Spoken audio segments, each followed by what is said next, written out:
obviously by those scorecards, who do you think they wanted to win? They made that fight a 1-point fight. Did that look like a 1-point fight to anybody? Right.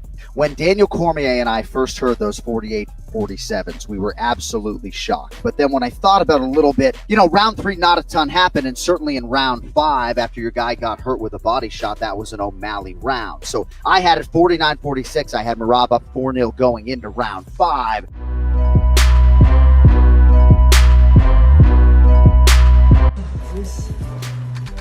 Thank you.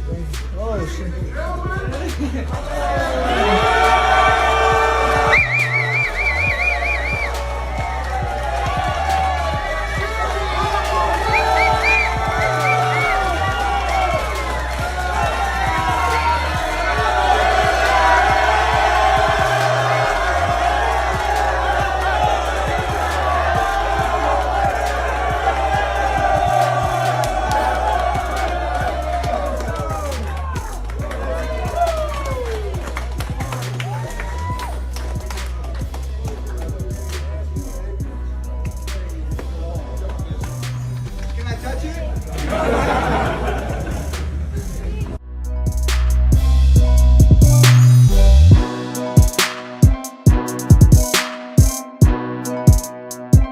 Everyone is asking what happened at start of fight. I was trying to stay professional and focus on the fight only, not wanting to change the energy of the fight. I made no eye contact with OMalley's team. But when the fight started, I hear his team calling out to me, Merab, trying to coach, provoke, and distract me.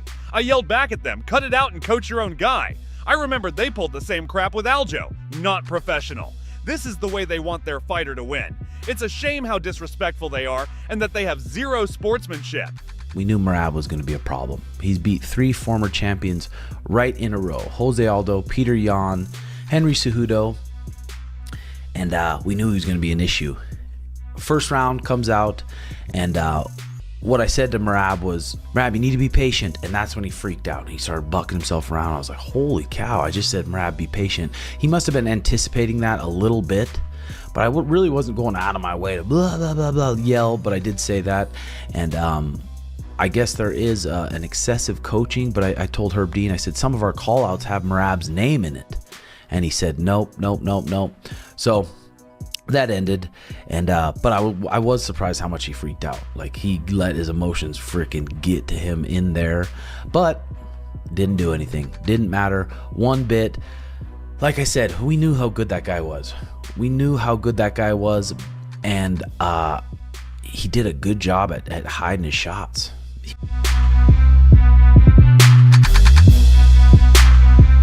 And again, a lot of it is deserving to Merab, what he was able to do. But I never really saw OMalley like on top of his game last night. Like when he walked out and before that fight, I knew something was kind of up. He just looked kind of flat. He didn't have that same kind of energy and acceptance of the moment like he normally does. Yeah, and who knows, right? You can have the most optimal training camp of your career, as he suggested he did, but maybe you got nothing left on fight night, even though Tim Welch tells you the legs are as strong as they've ever been.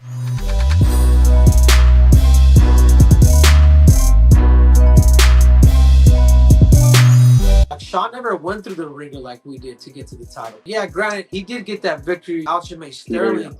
Aljamain Sterling. Really? Peter Yan. And then he but listen. But even that one, Coach, he did a great fight, yes. But I don't know which round he won either. Sean was speeded up to the title shot. They're just being fed with favorable fights. Sean did beat Peter Yan. He did have fights that seemed like they were favorable matchups, but at the time, he dealt with what he had to deal with in order to get to the top. The same thing with Conor McGregor. Everything has to align. You have to perform still. The company has to make money still. Sean OMalley still went in there and said, I'm going to take Aljo out in 2 rounds, and he did that. These are the recipes for what makes a star. It's not just, oh, they handpicked this guy, that guy. No, they did the best they could with what they were presented. I do agree with you that Chito Vera fight is completely different than a guy like Merab. I think it's a combination of all of those things.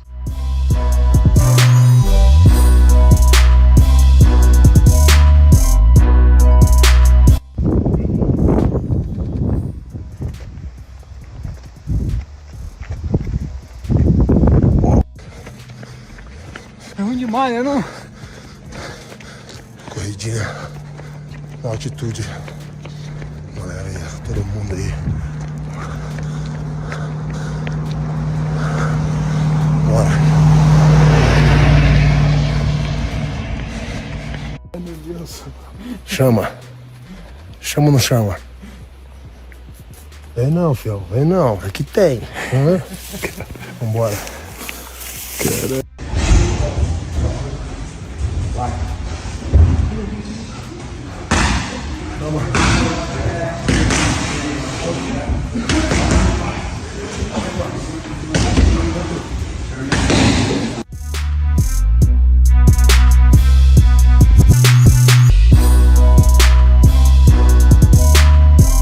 We're at for the Chateau, doing the wing challenge, wing Wednesday. I think the record's 36. I reckon I've got it in me to beat it. They're 5 that. On the wing Wednesday, they come in 5 in a portion. 1 plate at a time. So.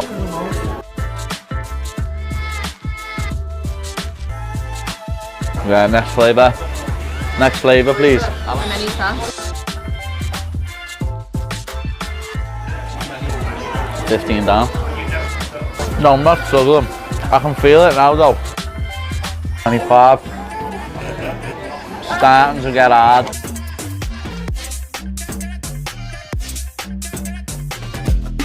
One off the record, another portion of 5 coming. You never know, we might end up getting another 5. 2 of these and I've beat it, but can't leave chicken wings to waste. We're going for 40. That's 37, so I'll get these down as record's mine. 40. It is shameful being able to eat this many wings out. I'm just a big fat bastard. I'm just like... For 147, I'd run you do. Always room for dessert. Always.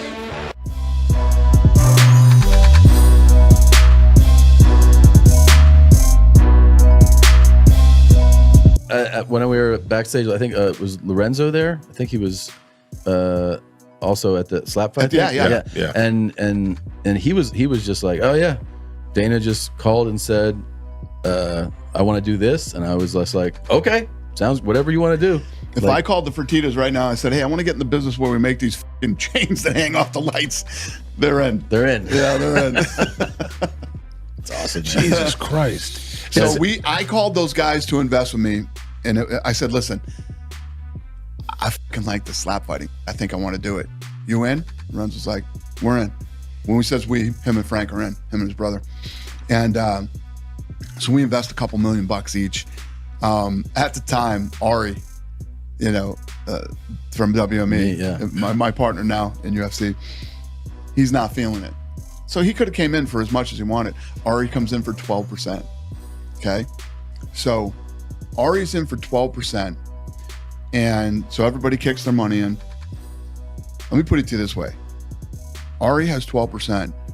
They've already made like $9 to $10 million off that 12% investment on Power Slap. You know what I mean? And he's kicking himself in the ass. Of course. Yeah, he's going to be all in next time. The next phone call for sure.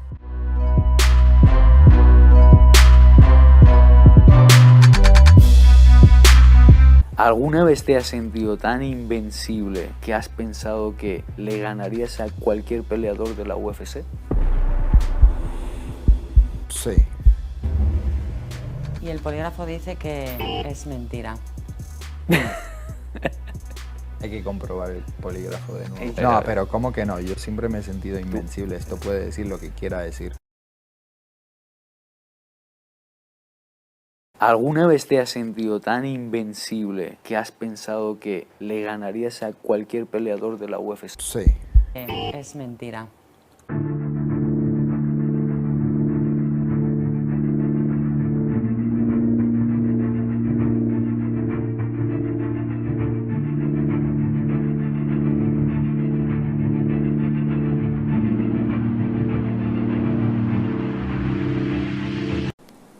Ha ha ha!